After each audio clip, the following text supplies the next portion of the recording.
Hello, Scrolls fans. Smogan and Sisp here, happy to welcome you to another episode of Scrolls Rack. In the previous episodes, we've played around with a growth energy token build that was fun to play with. Then we took our hand at editing the Long Nose, is that correct? Long Nose Brigade Precon. Had some fun with that. But we haven't had an opportunity to really experiment with Decay yet. So that's what we're going to do this episode. We're going to build a creature-heavy Decay deck from scratch and just sort of see where we land.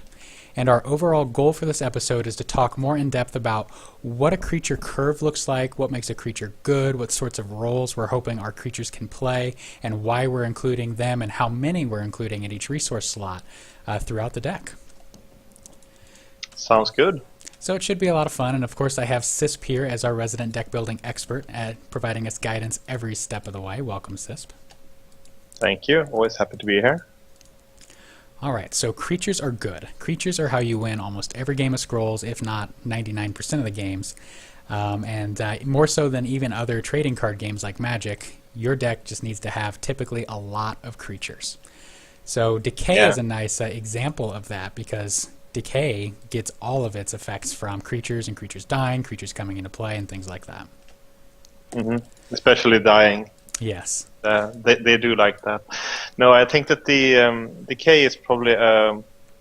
it's not generally thought about as a creature deck or a creature faction, because what you remember about Decay is maybe all the splashy, pretty unique effects of like all the poison running around and all the curses floating around and some of the most powerful like single target removal and all of that, and big splash effects like Necrogeddon and so on. But truth be told, the creatures in Decay are some of the best, have some of the best stats in the game, but they are slow as molasses, which is maybe why they aren't perceived as maybe a creature deck in the forefront. But it's very good for when you're building a creature-heavy deck because you have pretty good options for all places in the curve. So maybe we should start by starting from the bottom and just see where we end up. Just we can maybe, and we're not gonna do this.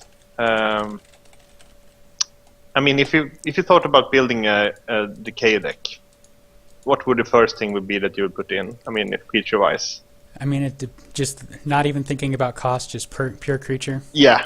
I think what Decay creature do you want in the decks? I think the best Decay creature is Harvester, and any Decay deck is going to want to take advantage of Harvester if at all possible. Certainly, most iconic. Okay, let's add him in. I mean, let's start in the beginning there and just put him in the middle, because I definitely feel like that three is the middle point. Yep, if you will, the curve. Yeah. Will you pause for a moment and just give a quick definition of what we're talking about by creature curve for folks that haven't built a lot of decks in other games? Certainly. Basically, the general idea is that the scrolls in the game gets more and more powerful the higher the cost of them. There is outliers where you can have like a very powerful effect at the cost where it's like undercosted a little bit, but in general you pretty much get what you pay for. The thing is that in the beginning of the game you can't really pay for much. I mean, you start with one resource if you sack for it, and then you go up to like 2, 3, 4, 5 and so on as the game progresses. And when the game ends, you usually have like maybe 5, 6, 7, 8 resources. It rarely ends before you reach 4, for instance. Right. But the thing is that there's two concepts here. One is the idea of having early pressure, being able to actually play something on turn 1, 2, maybe even 3. I mean, if you build your deck that you can't really have any play before turn 3, you're pretty much gonna lose. There's most of the so time. many decks that are going to put a lot of pressure on you early, and it's too late to come back if you're doing nothing for 3 rounds. Yeah, and I think that the game is also, with every expansion being released and the card pool getting larger and larger, it's kind of speeding up a little bit also, because you have better options on all the early slots, and that means that you can more easily create a very fast deck, whereas when we had a very small card pool you really couldn't. And Right. I don't see this trend changing until maybe the rotation starts happening and they're starting to rotate out sets. Then there might be fluctuations in what scrolls there are. But in general, I mean, if there's no rotation, for instance, after the next expansion, I would assume that the games get even faster at that point. I agree. And that means also that taking like turn 1, you might be able to get away with not playing something. But turn 2, I think you should probably definitely see that you have something consistently there on turn 2. So you're just not falling behind already. I mean, if someone starts by dropping something on turn 1 and turn 2 and turn 3, say you went second and your first play is on turn 3, then basically that creature that you drop will basically just get attacked from the beginning. And that's all there is to it. Yeah, and you lost board position already, and then you have an uphill battle already at that stage. So I think it's very important to remember that you need early drops. Even very late game oriented decks need something to do in the early game, even if it's just like slowing your opponent down. And that's why creatures like Boghound, which don't have very impressive stats, they're the same as a Gun Automaton and a Squire. Those creatures in all 3 resources are good, even though they're kind of a boring card, just because they can be out on turn 2 and already get going. Absolutely. And the other concept that we can also touch on briefly before we start thinking about how to build in the curve here is that resource efficiency is also a very big thing. The easiest way you can look at it is doing the exact same example as I did there, where you have like your opponent drops something on turn 1, turn 2, and turn 3. You drop something only on turn 3. At that point, the opponent has spent 6 resources already in the game, so it's put 6 resources worth of power on the board. Right. Or in spells or something. They've basically been able to turn over 6 resources into something that will affect the game. And you have just Whereas you have only done, you'd only done half. So you're half as powerful already. And this is true, I mean, it's most obvious in the early game, but it's true throughout the game. If you constantly find yourself not being able to spend maybe like 1 or 2 or 3 resources per turn, or God forbid, like have a dud turn where you don't spend anything at all, you're falling so far behind just on how much you've been able to use your available resources to affect the board. And that can also be in cases, for instance, where you oversack for resources, but actually don't have place. You're also hurting yourself there. So the ideal scenario is really that you, every single turn, are able to utilize as many resources as possible. And I think that if you did like a simple math exercise of most of your games and just counted how many resources you were able to spend during a game and how many your opponents were able to spend efficiently during the game, given that you have like good decks that generally just do something that affects the board and don't have. Yeah, exactly. Then I think that the person spending the most resources in general gets away with the win there. So, and that's also something that's very very forgotten about, like turn 1 plays and so on, that they are not only one costers are not only for playing on turn 1 and putting pressure on the opponent. It's also for like topping off your turn 5 with a 4 and a 1 drop, for instance, or topping off your turn 8 play, for instance. I mean, one play that I really like is Useless Contraption and a Hasted Solemn Giant. So for 11 resources, I definitely like. I like Solemn Giant at 10. It's one of the most powerful play in the game. But if you can also put the cheap blocker in front of it, that's great. Yeah, then basically you're safe from your opponent's Solemn Giant as well there. So it's just a very simple play that is actually has held a ton of value for me over the years of playing Energy. Like being able to drop something powerful and then immediately protecting it with something, be it like a Potion of Resistance or a Useless Contraption, or even like a lowly blocker like Copper Auto, which you don't just really normally think about. Yeah, exactly. And it's also, I mean, all of those are also pretty good in the developing parts of the game. So it's important for those reasons as well to just fill out your curve. Yeah, so to put that in another way, if you look at this curve that I've mocked up over here, just because you only have, say, 6 4-drops doesn't mean your curve spot at number 4 is necessarily 6, so those are your only options. You can take a 3 plus a 1 and turn that into a 4. So if you have a curve like this, what you're actually going to see is you're going to maximize the amount of resources you can spend every turn throughout the game and get, like Sis said, that advantage over your opponent. One of the funny things also is about scrolls is that the very expensive stuff actually has a very weird role in the game, just because there is so much card draw with the sack mechanic, so you can always you can see 3 scrolls and get 2 every turn. That also means that there's less emphasis on having something really expensive to top up your curve with. They really just mostly function. I mean, if you take something like a 7-coster, there's very few 7-costers in the game, or 6-costers in the game even, that are more powerful than 2 3-costers, for instance, or a 4 and a 2, just because it's like the 2 creatures are usually better than 1, even regardless of how good that So you'd rather have a Cursemonger and an Ilmire Tribesman than an Umlasa Highguard?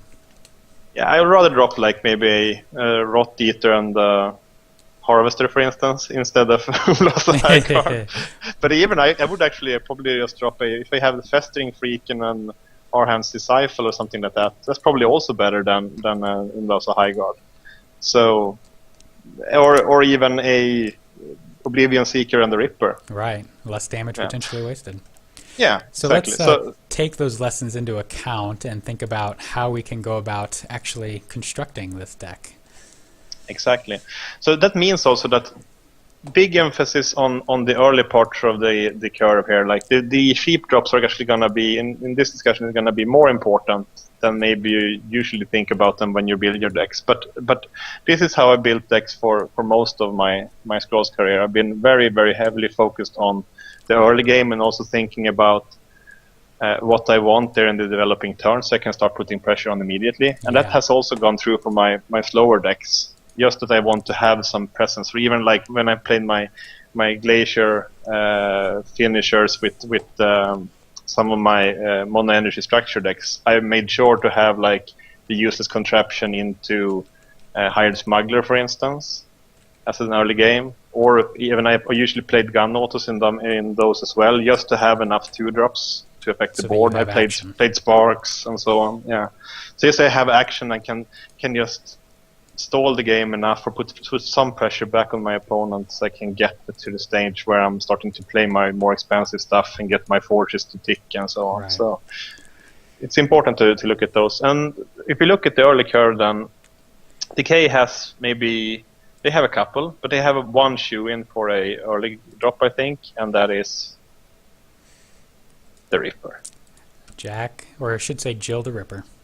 Jill the Ripper. No, she's just a very efficient 1-drop, and also pretty good in the later game as well. I mean, 2 power for 1 already good is already relevant. I mean, it's gonna hit something. It can kill something.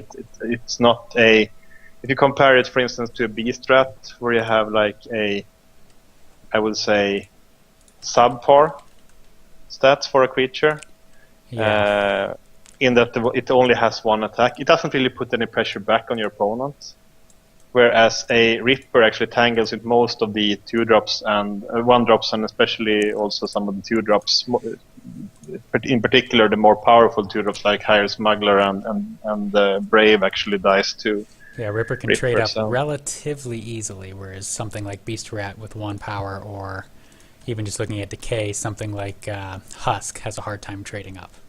Beast Rat doesn't even trade with Beast Rats. I think it's true. Like, it doesn't even trade evenly with itself. So I think it's one of those cases. I mean, Beast Rat may be a little bit of a special case. It's definitely below the curve, and it's for a reason. It's a token creature also, so it's supposed to be below par. But Ripper is pretty solid. How many 1-drops do you typically put in a creature-heavy deck? It depends. I think 9 is a spot I try to go for if there are good available options. It's not always that there are. Spells or just creatures? Creatures and structures mostly. Because sometimes you have to go into structures to be able to fit enough good one-drops. But that's okay, because just on how the tempo works in the early game, a good blocker might be just as valuable as a good attacker. Yeah. So it just depends on what stats they have for the role you're looking to have them fulfill. So if you look at If you look at the structures available for one, you do have Scavenger Construct and Bitterroot. Of those two, Bitterroot might be a little bit better than it gets credit for. It's mostly its biggest problem is that it's weak to any sort of ranged attack.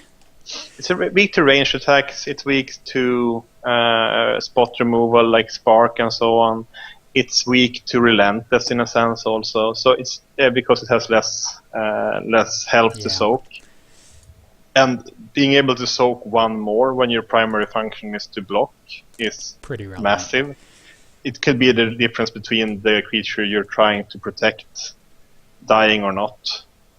So I think that's the problem with Bitterroot. I mean, the payoff is a little bit better if it gets attacked into, but it really doesn't block much, which is a big problem. I mean, it will eventually kill maybe the melee creature that smashes into it, but it's a stretch. Yeah. Scavenger Construct, on the other hand, it's a thing that could be relevant both early and late, and it also has some combos if we want to put them in. But I ran Scavenger Constructs without Animal War, for instance, which is the obvious combo with it.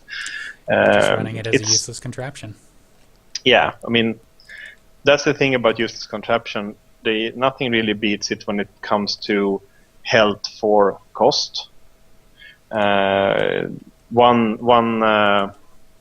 The ratio of 1 to 4 for useless contraption is pretty much unmatched in the game on any cost level when it comes to how much help you get for only one single resource or a multiple of them. So I think that but Scavenger Construct might be good enough still. It's a good one. It'll make our first. Yeah, and I think also we can add in the Meyer Shambler especially. Meyer Shambler's been getting some love lately, and I do think it's a pretty solid scroll. I started playing him in a very similar deck that we're building here. I think that the biggest problem with him was holding him back for so long was Damning Curse and how good Damning Curse is, which makes Meyer Shambler mostly be a side effect of powerful stuff like Soul Steal, or if it's actually in the deck, it's sacrificial fodder for Harvester to count it down, usually. But the thing about Meyer Shambler is that it's so undercosted for what it does when it gets to live. 3 power for 1. You can't really get that. Yeah, you can't really get that unless you get it on temporary creature like Copperot or something like that. It's extremely powerful. And I mean, talk about trading up. It kills everything that's on 2 and a lot of things on 3 actually as well. And I think the people didn't realize from the beginning how good it is to get the Meyer Shambler down. Your opponent does nothing. You drop another creature on it on turn 2, and then you pretty much blank their second turn. Because they can't play anything down. It can double move. If you're in the middle row and you put it in the correct position of being in the very back, with one more creature dropped on turn 3, which could be any creature that costs either 1 or 2 or 3 then, and also with the help of the second creature that you dropped, you can reach the entire board with it. And I mean, that's the thing, just the threat of activation there can cause your opponent to blank on their second turn, and then all of a sudden you get that perfect curve we talked about. And now you've got 3 creatures to their 0. Exactly, and they still haven't dealt with the Shambler necessarily. Or if they trade with him with like a Iron Whip or a Spark or something similar, I mean... So be it. Resource efficient still. Yeah. I mean, then they wasted their second turn anyway, so and you traded evenly on scrolls, so you're fine with that. So I think he's in a good place in the meta also because there's less mass removal running around, very little Frostgate. I think that maybe his biggest downfall might be State Machine, maybe in the current meta. Yeah. But it's not seeing much use. And if you're suspecting that your opponent has growth, you might not drop him either, just in fear of Ragdolph and trading badly with it. But I think it's pretty much a shoe-in in the deck if you're building a creature heavy. We'll see how it interacts with Damning Curse later, but I think that... And true curves in like other trading card games like Magic have been more heavily focused on 1-drops. The old Magic term of Sly, which was a red-only deck in the late 90s that kind of coined the idea of mana curve. It played basically a staggered curve of having like a lot of 1-drops, then a little bit fewer 2-drops, then a little bit fewer 3-drops, and then just a few 4-drops, for instance, to top of the curve. So it basically was going lower and lower in count the higher up in resources you got. And that kind of smoothed it out a bit because of the reliance of the draws. And also they took into the account that 2-1 costers can actually also be dropped on turn 2 in a pinch. So you can always feel you have a best chance of filling out your curve completely if you play a ton of 1-drops. Problem with this tactic in Scrolls so far is that the 1-drops are actually getting pretty meh after these three. Yeah, I mean, Husk is not... Even if you do fill out your curve with it, the odds it's going to get to its final countdown and actually score a hit are pretty low. Mangy Rat has potential, especially if with the upcoming balance patch, but for now, 1 health is just really hard, and it does trade up pretty well. I think that maybe the Husk is something that is... it's not really good in either of the roles it's trying to fulfill. Not a particularly good blocker with 2 toughness, and not a particularly good attacker with only 3 1 countdown damage per turn.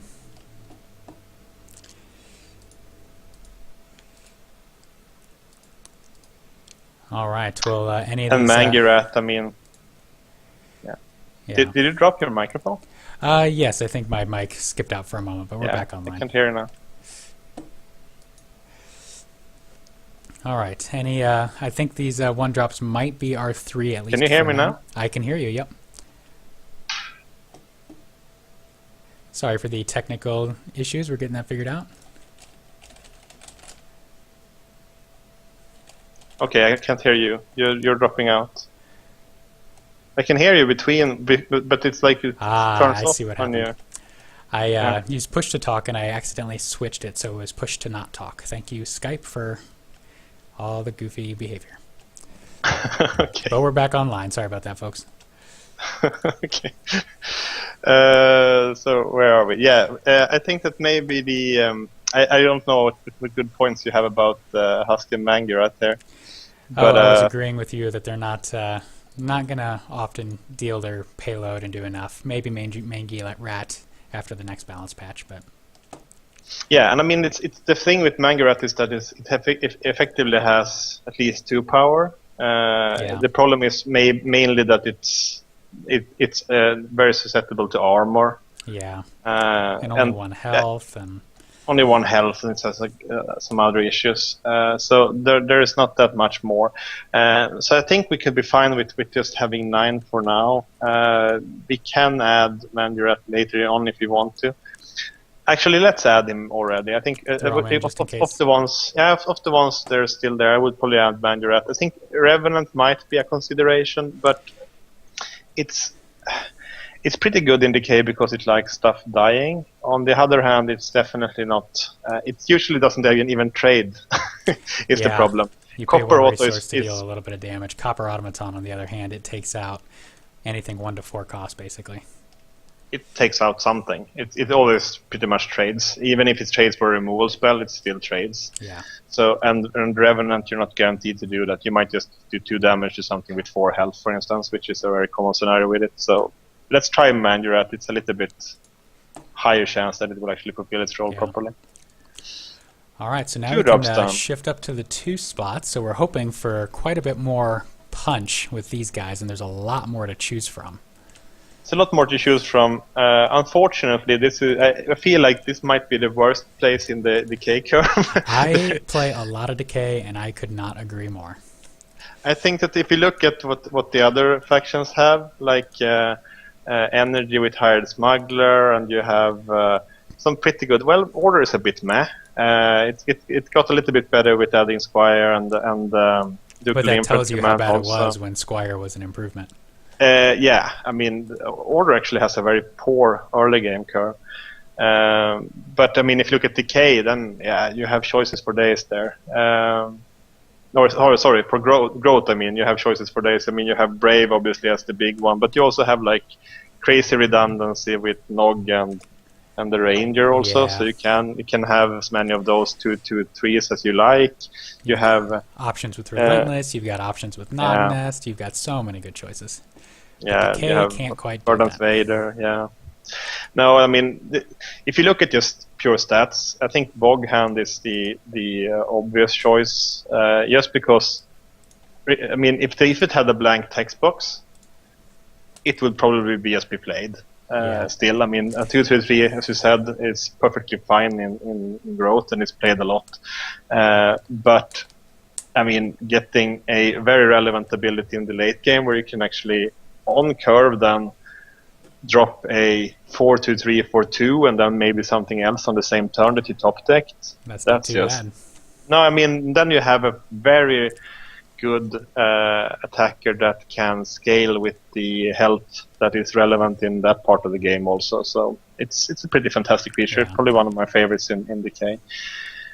How does Then that compare? Slim I'm thinking Pickings. Blade Husk, which is definitely a glass cannon. It is a glass cannon. The problem with it is, of course, the 3 countdown. It's not only that. I mean, it could be lured into the trap of just like figuring out the creature's power by dividing its attack with its. But the math doesn't countdown. quite go linearly. The higher the countdown, the less likely they're going to deal any damage. So that has to be factored in.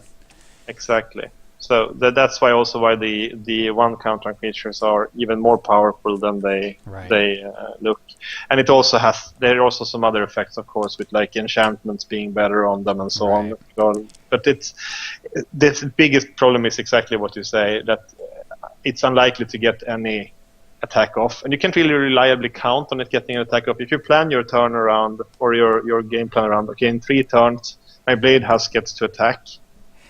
There's a ton of things that can happen before that, like even they spark. Your opponent's going to see 9 cards before that happens. Yeah. It's not a good proposition there. So, and we don't know yet if we have any chance of pasting it or anything like that. Right. So leave it out. So we'll shift away from him for now, but.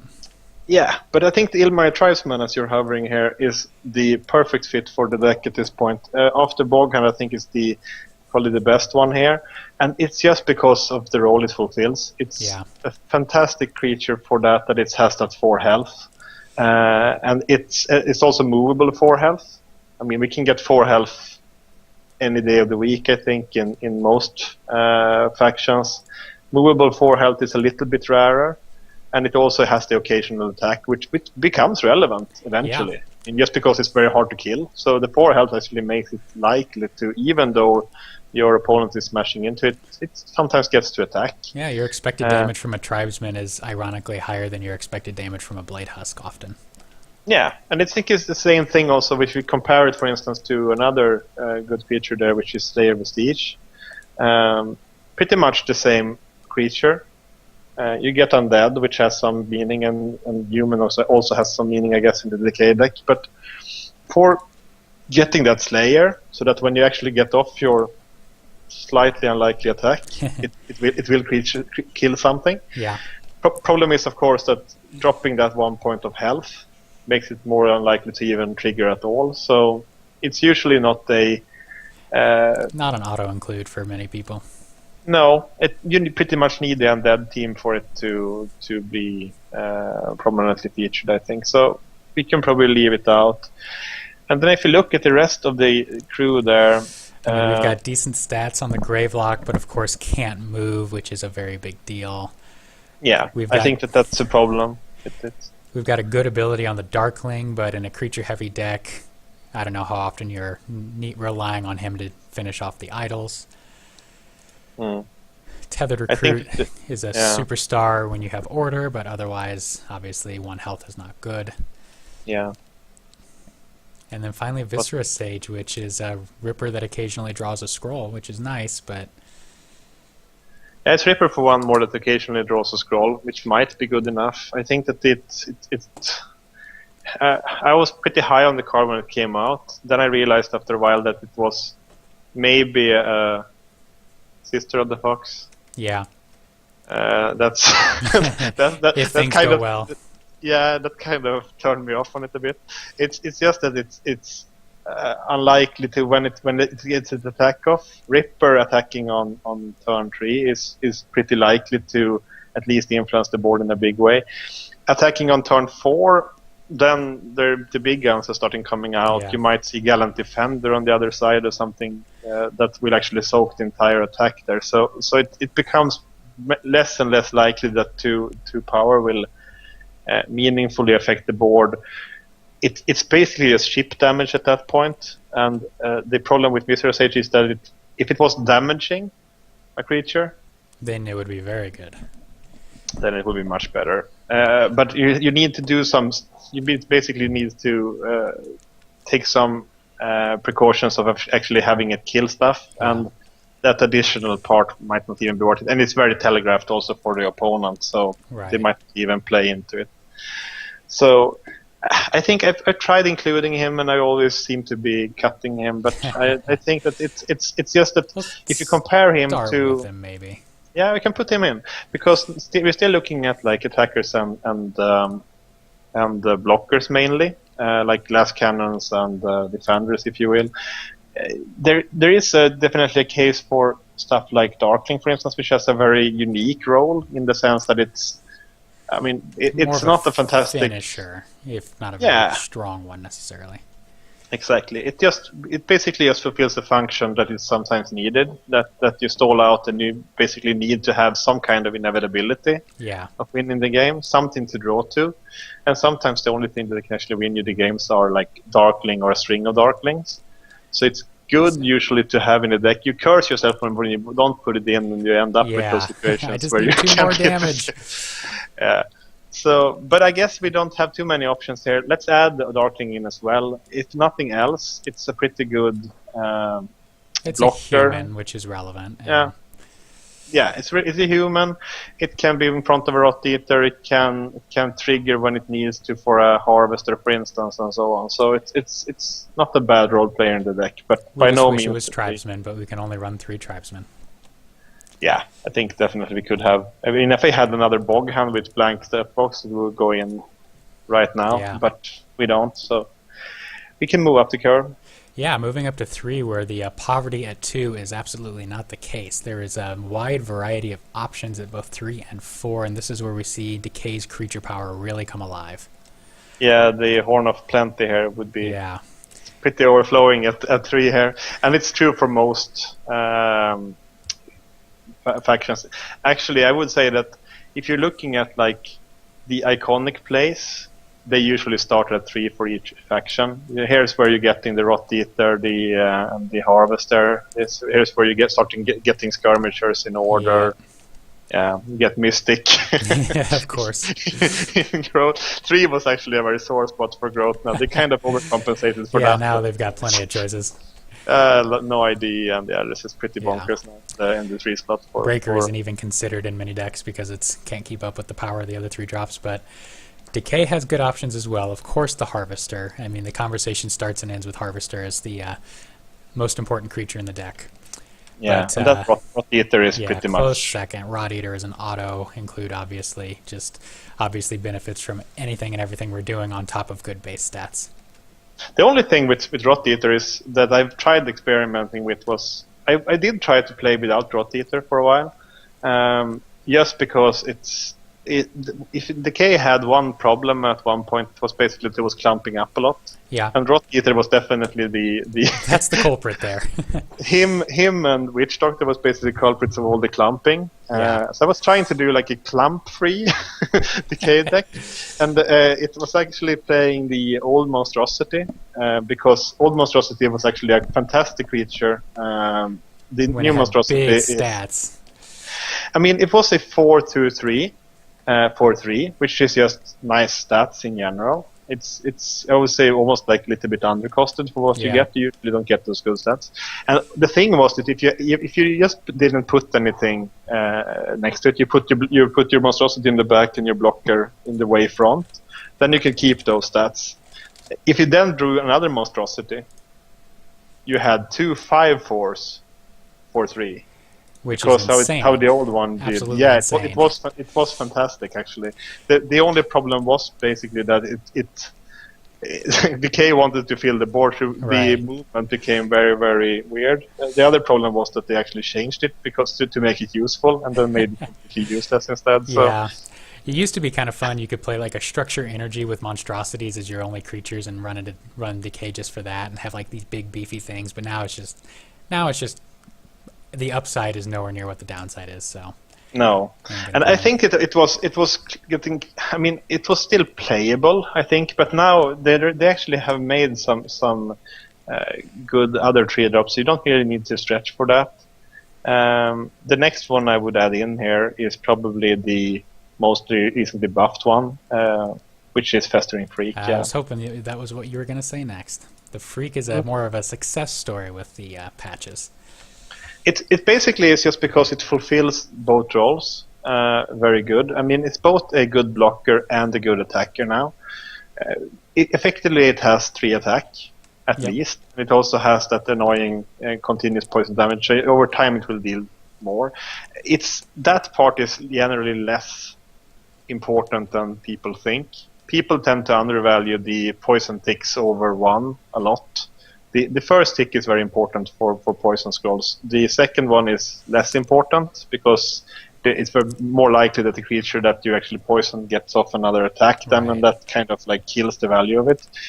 And that's the funny thing also about the poison change from when it used to be like only 3 turns to 4, and that caused all of those poison like rebalancing changes that we still are. We don't know if we fully recovered from all of that, but the poor pest.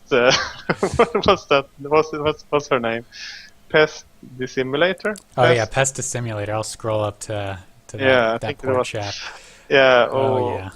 Up to 5, then down to 4, and then I don't even know. Yeah, I mean, it's still not seeing play. The thing is that, I mean, poison tick 4 and 5 and 6. I mean, it's at least 2 attacks from that creature. I mean, if you haven't killed it already, do you have any board left? Right. Because most creatures you can't actually leave for that long.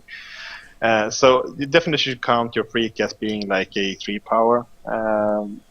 But I mean, he's pretty much on par. Like a 3/3 for 3 is fine. Yep, and there's a couple other choices at that, like the Arhart's Disciple, but the Festering Freak's defensive ability is better than the Disciple's offensive ability. Exactly. I mean, it pushes it over the edge just because of how good that ability is when it comes to being reliable in that role of being a blocker. I think that if Decay had a 4-healther here, apart from Harvester, it would go in. It could be closer, yeah. I think it could probably go in. I mean, Blightbearer, when it was 3 cost, was one of the best creatures in the game just because how safe it was. On 4, it's still good, but on 3, it was extremely good, yeah. And I like Moodoo Fighter. I don't know that it's good necessarily, but I think it's worthy of taking a look at. But 2 health is rough if you're going up against a lot of creature decks, and that's what we're seeing running around right now mostly. Yeah, I think that I was a fan of Scattergunner. Yeah, me too. In Old Energy, there's been better. I think that the main thing that killed Scattergunner for me was maybe that Soulsteel was released. That killed a lot of 2 health creatures actually. And magic resistance doesn't even protect against Soulsteel. Yeah, 2 is just such a big number now when it comes to both removal and attacks and so on. There's more relentless in the game now. There's a lot of like hasted growth that can do like reliably 2 damage also with Brit Brave and Keeper and all of those. So the 2 health is definitely worse than it was in the early game where you can actually like early scrolls where you can really count on him getting attack off more likely. Yeah, I mean. Exactly. So I think that it's. I am, for instance, in my energy decks now. When I'm reaching for that 3 slot and I'm past Canonetta and so on. For instance, in my aggro energy deck, I'm playing the Boom Reaver instead, the 3/2/3. Yeah. Because I think just feels like it's better stats on that. More likely to get that attack off. Yeah, exactly. And then to kind of like fill out the rest of the discussion on these 3 drops, we have the Eager Scryer, which is great if you're building your deck to take advantage of the 1 countdown or of his draw ability. So he's a worthy inclusion for certain decks. And then Baleful Witch is basically a spell that comes with a 2/2 creature. Exactly. And you need to have a deck that takes advantage of it again. Yeah, the stats of the creature is actually fairly relevant at that stage, just because of the 2 health also. So it's pretty bad at both its roles, apart from just being a curse trigger, and the curse scrolls are a little bit meh at the moment. Yeah, they're not good right now. She's gonna be one of those creatures where her value goes up and down a little bit depending on exactly where the other scrolls are at around her and which first scrolls get released and so on. Disciple is also like, it's pretty vanilla. Yeah. It doesn't really matter that much. You know what the biggest part of Disciple is, apart from, I mean, because it's not the text box, it's really the human. Yeah, it's a human. That is. For Witch Doctor, that's like the hidden ability of Disciple. Not really that is the. I mean, it sometimes it closes games, but those are few and far between. Absolutely. So are we happy with our 9 3-drops? I think we're okay with that so far. Okay. We can leave it at that. We can always go a little bit up if we want to, but 4 drops then. Yep, and there's plenty of value here. Mm-hmm. And if you want guaranteed value, where do you go then? Well, I'm going to start with Blightbearer, because that is going to do something no matter what happens. Yeah, and I think that the combo now with both Freak and Blightbearer are like a very good way of combating all of the growth that we're seeing. And a good way to crawl from the edge of the board to the middle of the board. You lead with the Blightbearer with your other guys a row off, and makes it difficult for them to attack in and gives you a chance to move down. Yeah, especially if it's hugging your Wrath Eater or something like that, so you actually get some benefit out of it. And there's some other cute things you can do with Blightbearer, of course, but this one is definitely, I think, one of the most safer creatures in the game, and I think it's better costed. It was a bit ridiculous in 3 on just how much it stifled aggression. Maybe it costed its ability as a drawback, when in fact it was quite the boon. Quite the boon indeed. So yeah, and the thing is that it was just these impossible puzzles. What are you supposed to do? Not attacking into it? Yeah. And just take 3 damage like every other turn? And then get like poisoned anyway when it pops? Yeah, no, it doesn't seem like a good prospect there. Yeah. So he's auto, and then Cursemonger is sort of the next one that is in almost, not all, but most Decay creature builds. Yeah, I think that this is just a case of stats in this case also. It has pretty much everything you want in that slot. It's a human, it has ranged attack, just for a boon, but then also the ability is very relevant. Yep. The ability of Curse, of course, has gone up and down a little bit depending on exactly how Curse have been worded. But it basically, you can think about it as a very easy, reliable 2 damage to trigger with another creature, and don't bother too much about the poison implications, and then you're pretty fine. They also come into play, but just the ability of reaching out somewhere else on the board and adding 2 more damage to an attacking creature is pretty powerful. So I think that for those reasons she should be in. There's more competition now in this slot than it was before, and here's where we starting to get the utility creatures. So here I think it's a little bit less about the stats and a little bit more on how they are fitting into the deck, because basically you have Cursemonger here, you also have Stitcher, slightly worse stats. But it's very reliable and interesting ability for Decay also. Combos well with the construct we already have in. It's great with Harvester. It's great with Wrath Eater. Great with Blightbearer.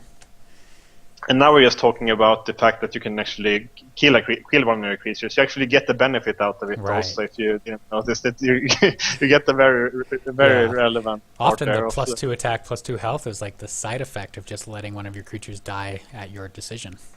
Yeah, exactly. But it's very good. The important part about that is that same thing here. I mean, historically, removal has been a little bit better earlier in Scrolls. Now it's been nerfed over the courses of of maybe a year, especially.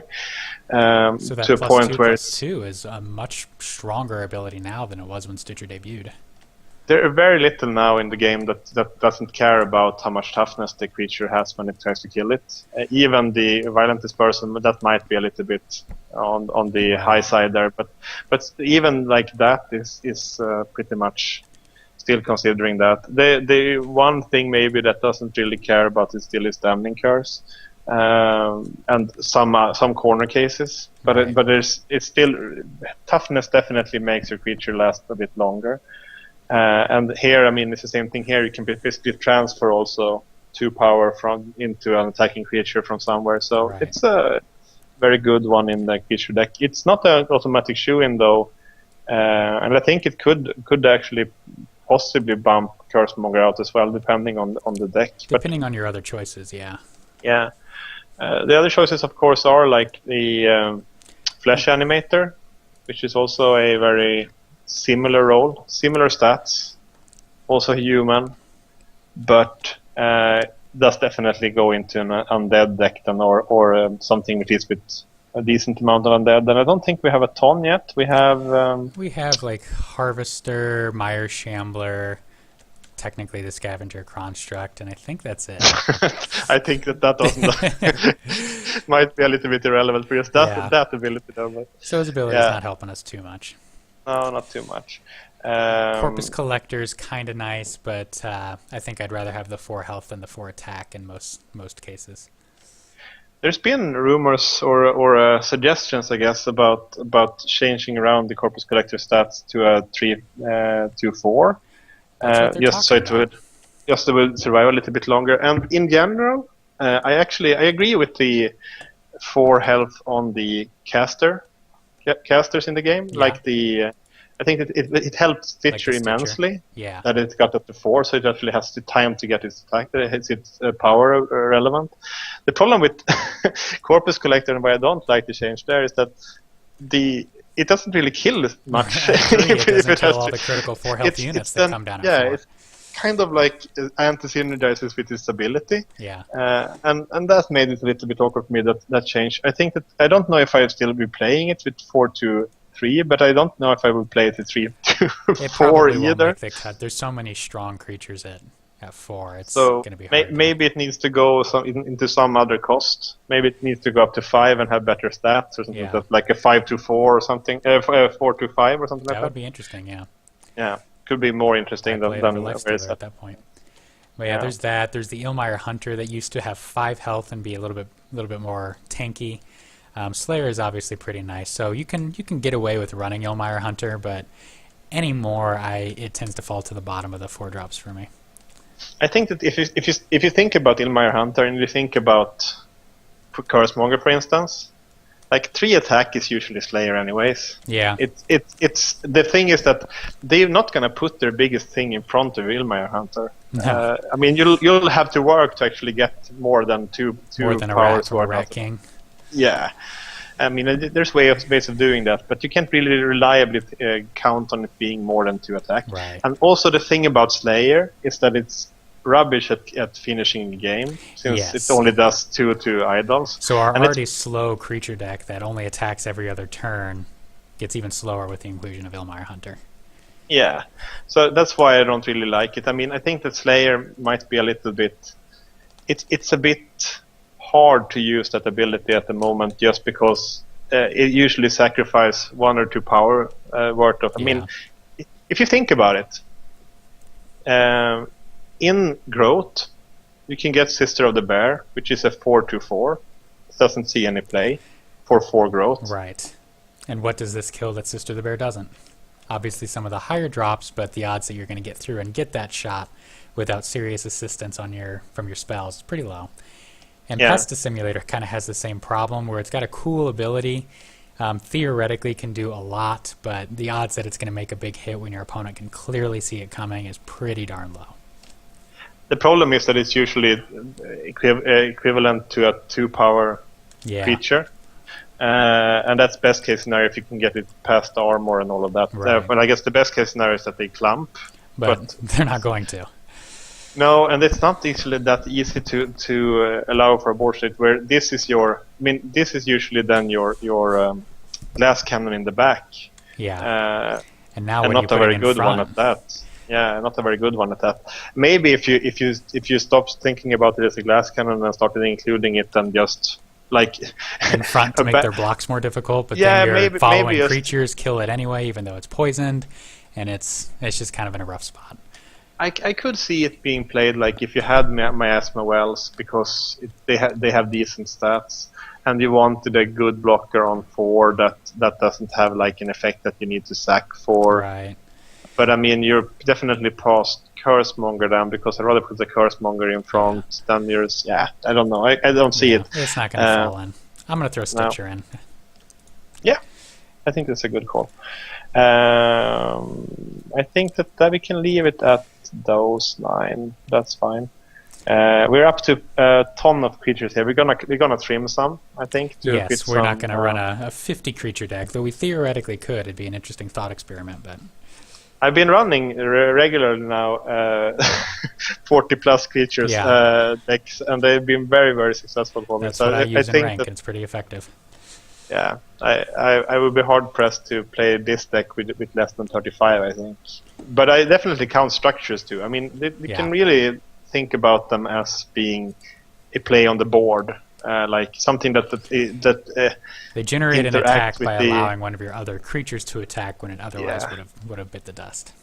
It's an actor on the stage of the dance of endless attacks and blocks, basically. So yeah.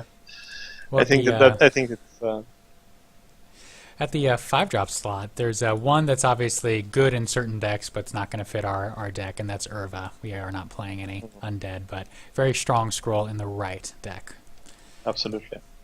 And then Lifestealer and Oblivion Seeker. Tons of value in both of these scrolls. Yeah, I think we can go with one of them. Ooh, only one. Interesting.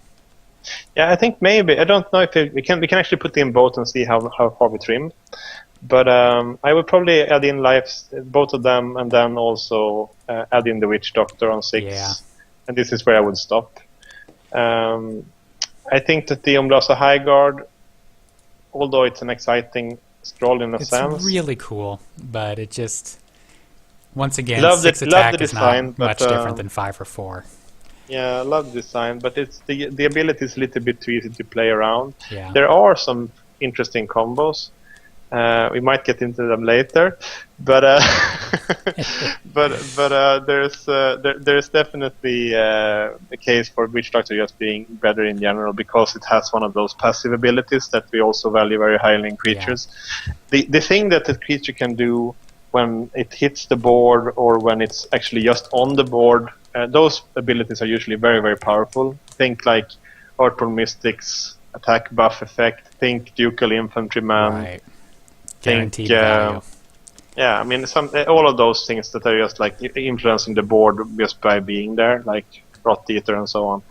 They're definitely very powerful. And I think also that an 8 cost, as cool as Nuru is. Yeah, it's basically 6 damage 2 turns after you summon. So I mean, it synergizes super well, but after the nerf down from 3 husks to 2, it just doesn't do nearly enough to justify that cost. And I think that we're gonna pretty much empty our hand as fast as we can here, just because we came playing a curve deck, so it might be very hard to actually ramp up to 8 in this deck.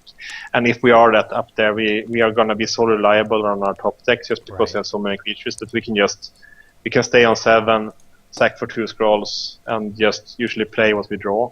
Yeah. So she does have a ability that's relevant straight away, but if you have the minion, but I think we can leave her out.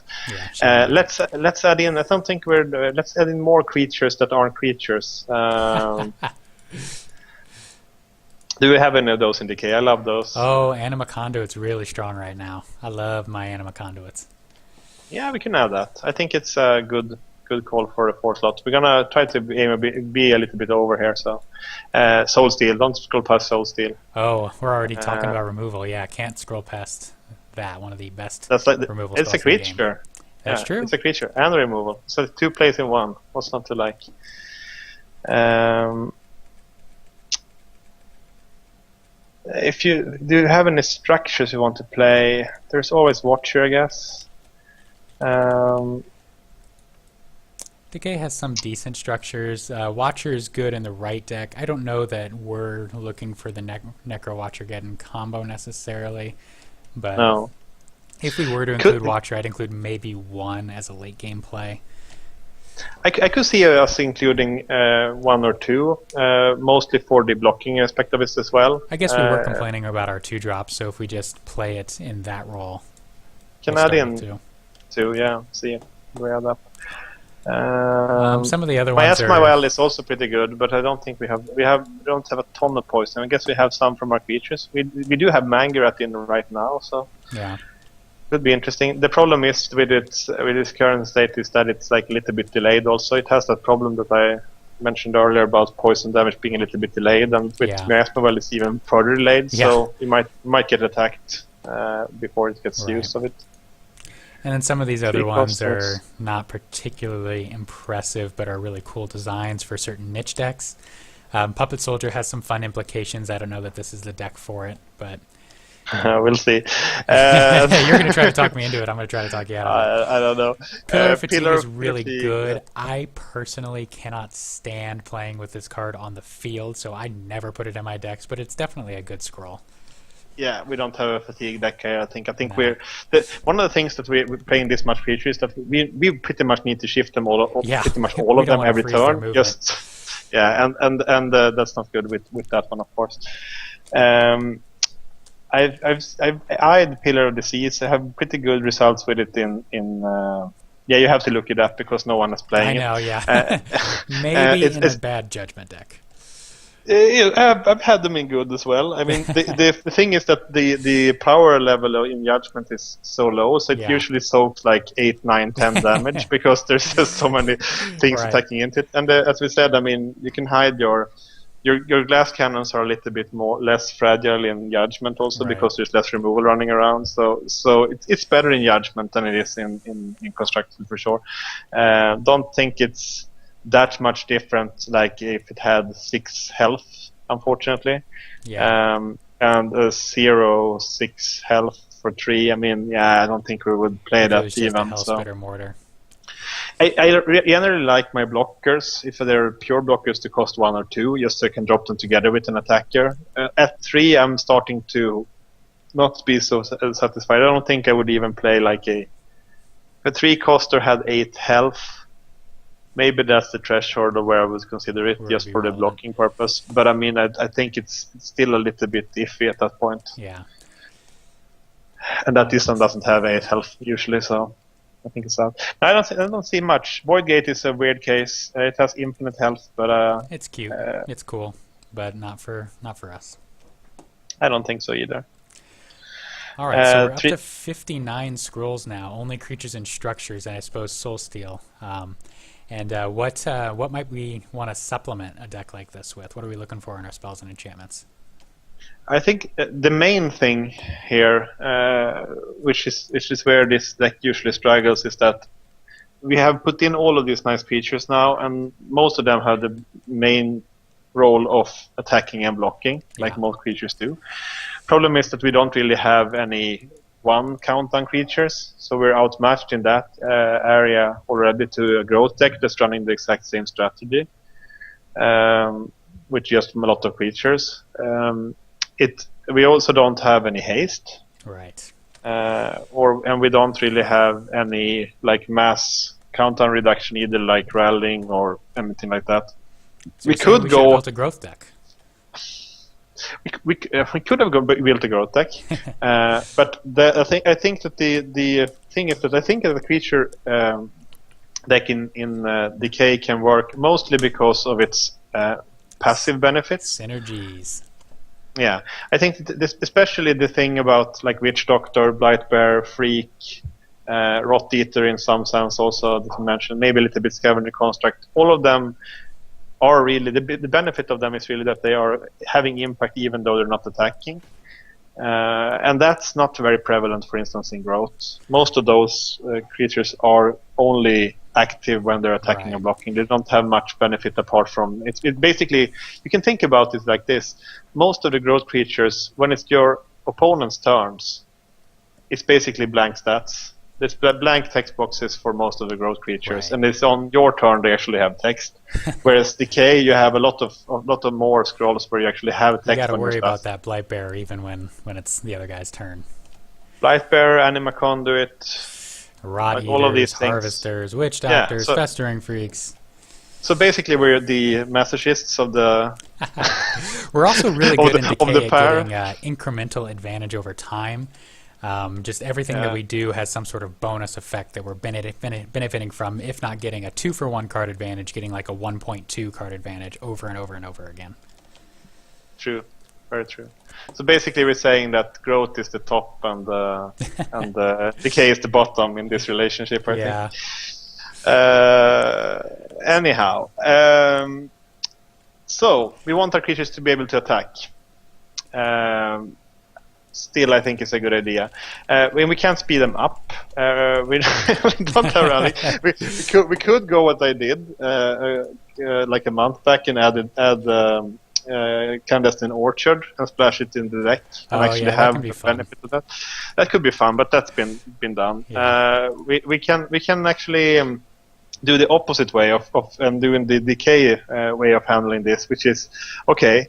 We're not speeding up. But then we'll slow you down, so we actually get off our attacks. Draining that Mist. Could be Draining Mists. Perfect for all of these one countdown stuff. I think it's just we can use it as a rallying, a little bit cheaper. It also just happens 2 turns later. That's all. It happens 2 turns later, but then they might be dead. So. Yeah. And you shouldn't undervalue the amount of there is you get the feeling there's no countdown reduction in Decay. There is definitely some. There is Soul Scrounger, Restless Bones, Soul Scrounger. Restless Bones. Yeah, Restless Bones is crazy countdown. The problem is that most of it is for Undead, and Undead has that innate 3 countdown. Countdown. Yeah, it's basically like you're fighting against the deck to get some benefit out of your undead creature. But because truth be told, I mean, their stats aren't that amazing for having 3 countdown. Yeah. So it's just because Restless Bone is so good, the undead units all have to be bad. Yeah, it's a weird synergy there or something. I don't know anti-synergy. I don't know what it is. It's not working. No. that's but well. You know what counts down our entire board to 0 right away? Necrogamma. Yeah, it does, and that's the thing also with this deck. Generally, when I play this many creatures, and I said also that Necro is a pretty great finisher, but it's only a finisher in that deck. I mean, there's other decks where you have more utility stuff, where Necrogeddon can be pretty good because you're getting rid of token creatures, you're getting rid of all kinds of things. You're combining it with Harvester and with Watcher and so on. Watcher and so on. Yeah, potentially the Animore with the Scavenger Construct combo and so on. I don't know if this is the deck. I mean, you're basically taking all of our lovely creatures and just turning them to husks. I'm gonna put one. Yeah. I think it's a surprise one, but I wouldn't make the deck build the deck around it. I think that the surprise one Necrogeddon though might be pretty fun. Could be fun, and it might get cut. We're at 63 scrolls so far, but okay. So do we want to add anything more? We could obviously add. I think the one thing we could add is maybe Damning Curse. If you wanted to have that, that's the same thing there. Also, I've been trying to get away from playing that just because you just gotta kill their Great Wolf in the back, though. Yeah. Sometimes it's just gotta be dead. Yeah, let's add in 2. I think the taxing does make it a little bit awkward sometimes, and it also the 1 damage to everything. It's basically you kill the stuff, but you also frostgale your entire team, which might be something that's more than a scroll sometimes. Yeah. That you're giving them back, that they get to cast for free, and they also frostgale your team, not the entire board. It's a better frostgale. Yeah. So I think we can live with 2. Start but with 2. I have tried to play Brain Lies plus Curse Presence for the exact same thing, but not have that effect. It is a consideration. It takes up more space, but Curse Presence is pretty much with this many creatures, Curse Presence is often a 3-point spark. Yeah, it's usually a 3-point spark, and if you have like poison, it becomes even a little bit better. So we could do that, but I don't know if I can force you to cut the Damning Curse still. all the way down. Yeah, I could. I don't know if you want to, but we can always add it back later. I have played without it. It definitely is possible. One thing I've done also in the past is that on top of having draining mist, and sometimes instead of it, I've had sickening fumes to the similar effect where you're like nulling your. You can null your opponent's turn. It's a little bit cheaper also. And it's also pretty good. But I think we can go with Draining Mists. Well, actually, my preference is for Sickening Fumes, and this is mostly just a playstyle thing. Draining Mists is a card that when it's played on me, I just want to rip my eyeballs out of the socket, whereas Sickening Fumes, for whatever reason, I'm less enraged by. So my bias is towards the fumes, even though I'm okay. Yeah, we can add that if you want to. It's a little bit cheaper also. I think the Draining Mist has some benefit also in when there's a lot of structure energy running around. Yeah. But that's not the meta we have right now, so I think fumes might be a little bit better in this meta. Yeah. So I think we've managed to bloat the deck sufficiently then, so we're pretty done with 69 scrolls, or? Yep, we're at 69 with a pretty solid slide curve, a little heavy on the 2s before we get into the decreasing. That's looking at spells as well, which I don't always include when I'm thinking about my curve math, depending on what the spell is. No, and I think that I like that we have at least a good amount of 1-drops as well. But definitely, when I do the curve decks here in Scrolls compared to in Magic, they definitely at this point, just because of the quality of the 1-drops, they tend to like forgo the 1-drops a little bit. But I still want like maybe 9 is usually the target amount I want still. So if you had to pick one of these to cut down. I mean, we don't have the Amnivore to go with the Construct, but it does block a lot better than the Mangy Rat, which are probably the two we're thinking about here. I guess that we can take out the Construct, and then when the Mangy Rat buff happens, it becomes a little bit it becomes a better blocker. Yeah. So. Okay. All right, 16 more to go. Looking at our curve again, are you happy with the approximate ratio, or do you see any of these slots that maybe we want to trim down a little bit? I think that we have a decent amount of 2s. If I want to trim here, I usually start from the back and see how much I can shave off that. I think that the Witch Doctor and the Necro could stay. Just as the toppers, the absolute toppers.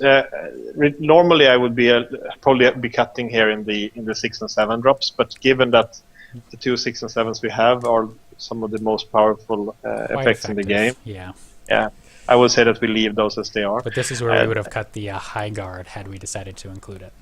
Yeah, and when it comes to the 5 drops, here I would actually be able to. I think we could trim. I'd probably like to trim at least 1, maybe 2, and possibly 3. 4 total 5 cost is the way to go. That sounds good. Do you want to do a 2-2 mix? Maybe a 2-2 miss for the first draft, and then maybe go to 3-1 afterwards. And most people know that you want 3 of a kind when at all possible for consistency's sake, but I think this is an important exception. When you want X number of units to fill a slot, you take your 3 best and then your however many second best it takes up to get to that number, even if that means you're running only 1 life stealer, for example. And I think also in this case, exactly. I mean, you're cheating the rule of 3 there, so you're putting in the subpar 4th one, but it's still better than not having it. Right. I think that in this case also, I wouldn't be surprised if we actually end up with running 2 and 2 here. It's a little bit more beneficial to us if our higher costs are actually lower numbers here, just because we have a chance of picking the one we want with the sack mechanic a little bit more than with an early drop. An early drop, if you have a 1-cost, for instance, then you definitely want to drop 1 on turn 1. But if we have this in our both of these in our opening hand, like you're saying, we can select the one that's going to fit our current play line. Yeah, I mean, and see what our matchup is and so on. So I think that I'm more okay with having 2 offs in the the later part of the curve than in the earlier part, for sure. And what about the 4 slot? Are you happy with our numbers there? I think it's a little bit 12 high. is high, yeah. I would probably cut the Stitcher. Goodbye, Stitcher. There will be no, another 1. deck for you. 1. Oh, just 1? Yeah, start by 1. I think that makes me feel better. I think 1 is an easy cut, because I think it's of the 4 options we have there. I think that it's the least powerful. But we can cut 1 for now. We probably want to trim down maybe one of the conduits. There. Yeah, my I think thought one being that our board's going to be really full. We'll never want 2 conduits on the field. Yeah, no, I think you're absolutely right. Trim more conduits as well. 3 drops down.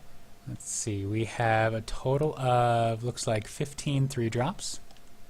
But that includes our Brain Lice and our Soul Steal. We only have 3 creatures at the 3-drop slot, and they're all pretty solid.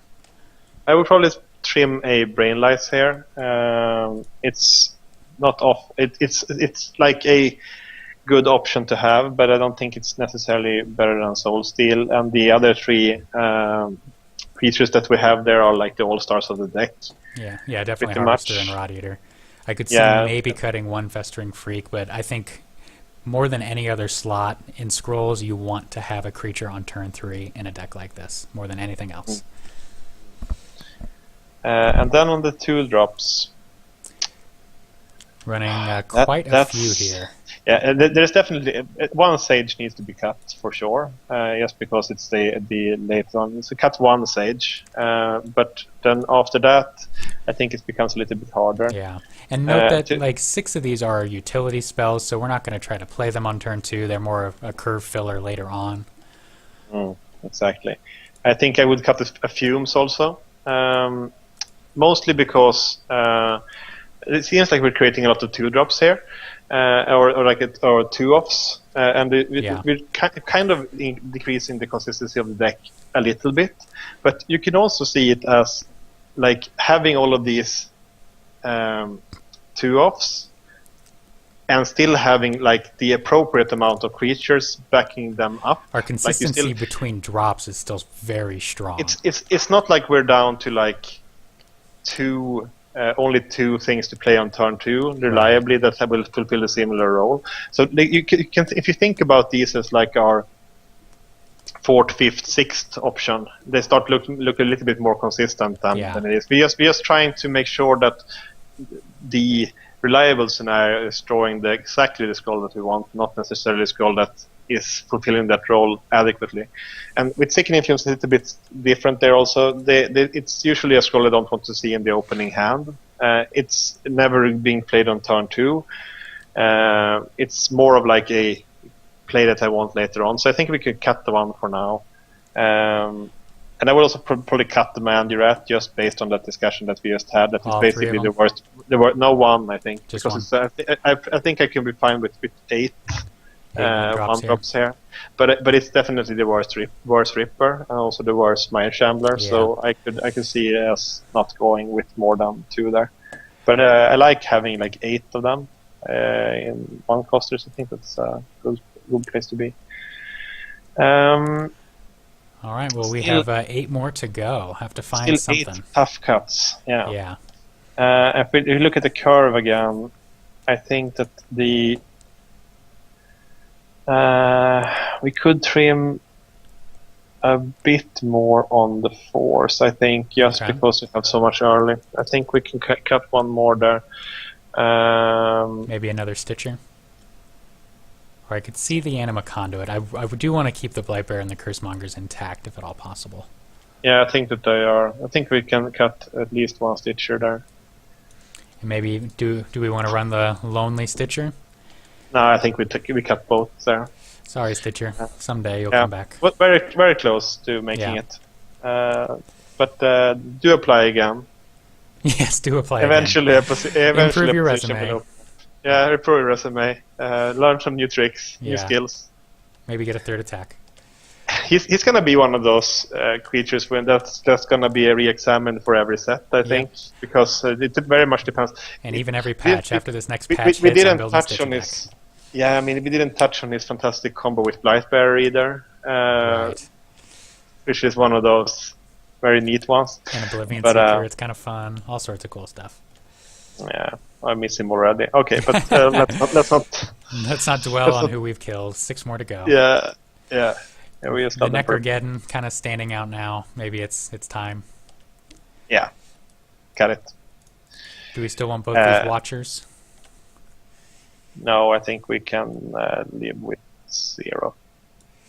Down. They don't trigger stuff either. I mean, they don't trigger the Harvester, they don't trigger the Rot Eater. So We'd rather have a creature. Yeah, I'd rather have a creature now. And that brings a good point. When you are cutting down from high to down to 50, you need to reevaluate every scroll every time you make a cut. Those Watchers started off pretty good with the Necros and things, but as we cut things, their value decreased, and it's important to recognize that and not let them slip into the final version. I do love that we are now on 41 creatures and 3 structures with 3 more cups. That means that we're gonna end above 40, regardless of what we do here, which makes me very happy. Yeah. And I don't think, if you look at the spells and enchantments there, I think that, and it's actually more than 40 because you also have Soul Steal. And so Animal Conduit. Oh, I guess that was Animal Conduit is counting, but the Soul Steal is definitely in there as well. So we're gonna end up on 43 probably, which is great. I don't think we can cut the Soul Steal just because of how it's fulfilling dual roles in the deck. Right. I think that if you're looking at the 2 drops there, we have Boghound, we have. I think we can maybe cut the Darkling. 1 Darkling, keeping so we have Sage and Darkling kind of. Oh, I don't know. Can we now? We're cutting the Sage. I think we're cutting the Sage now. 1 or both. Both. Goodbye, Sage. 1 more. We then have 9 2-drops. Now our curve's looking pretty reasonable. Yeah, I would prefer to have it. I could have cut the 3-drop instead here, but can't really see what we would cut. 3s are so strong. Yeah, maybe. But that's the thing. That's the thing. I mean, that's the lure also of the thing. And one of the hardest decks I've built is the aggro energy deck. I built, and it's the same thing also with now I have built the all of these creature decks that I've desperately tried to go above 40 creatures, because I know all the nice things that's gonna happen with the deck if we go above 40 creatures. Yeah. We're gonna have all of these like really nice top decks, and the deck is gonna open like with a 1 drop, 2 drop, 3 drops so often, and I'm gonna be able to utilize all my resources and all that. But the problem is that I'm cutting all the interesting stuff. I know, yeah. Like if you know that you're only gonna be able to maybe fit like 8 or 7 spell and enchantment effects in like there. we're cutting up. We've already cut 1 Brain Lice, and it's Yeah, very like strong. you have to be like you don't need, it's like not you don't even have to be like you have to be pretty much an all-star to even be on the lineup at that point. That's the problem with it. Yeah, so. Damon Curse is very good, and it didn't even make it to our final cut. But no, it's mostly because it was anti-synergistic with the deck also. But so looking at these spells, I mean, we have Cursed Presence, Sickening Fumes, Brain Lice. Do we cut 1 Cursed Presence and run two of each of those spells? Or do we maybe cut 1 of these 5 drops? Yeah, or both. I mean, we're on 51. We only need 1 to go. Cut the 5-drop then, I think. Cut the 5-drop. All right, you can choose Life Stealer, Oblivion Seeker. I will cut both Oblivion Seekers and add the Life Stealer, I think. All right, back more consistently. We are much more aggressive than what Oblivion Seeker seems to be calling for. It is. There's definitely some matchups where the Life Stealer is extremely relevant, and the thing is that you get sucked into Oblivion Seeker a bit, and I've done it in the past also. In this deck, though, you're putting it in front of something, and you're relying on it to block late game. How much power does an attacker have in the late game? Oh, usually between 3 and 5.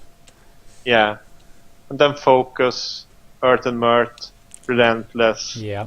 And if the Oblivion Seeker then dies, how many scrolls is it actually costing you? It's costing you the scroll that was behind it, and it's also costing you the scroll that you didn't kill with the stuff that was behind it. Right. You're so starting Lifestealer to can make up that value every time it gets a kill, basically. Exactly, and the thing is that the 5 health there is very relevant to the Lifestealer also. The attack is better, and the health is actually, in a sense, the health is almost like another scroll. It's blocking one more attack, or blocking a little bit more in power. It's almost like a scroll, you know. So the thing with Oblivion Seeker is definitely that it's good in those decks where you have time and you don't put pressure on and all of that, because Right. those 2 scrolls are very good if you have a chance to develop the board and all of that. But in this deck, you want those 2 scrolls on the board immediately, and probably the Oblivion Seeker wasn't able to block for the stuff that you already put out, so you're losing resource efficiency on it. So I Right. think that actually the Lifestealers might be better in this deck. Not I've to talked say myself Oblivion into it Seekers are now. bad at all, but yeah, good No. rationalizations. Did I convince you? Yep, I'm very happy. I like Lifestealer. So we're going to leave the video here. We'll play some test games and upload that. You can see the link to that in the description on this video. So here we have what I've termed Decay Sly, though it's not really a Sly deck. It's at least somewhere in that vicinity. Heavy creature count, big focus on curves, including early drops. And we'll give it a shot and see how it goes. Sounds great. Catch you on the next video.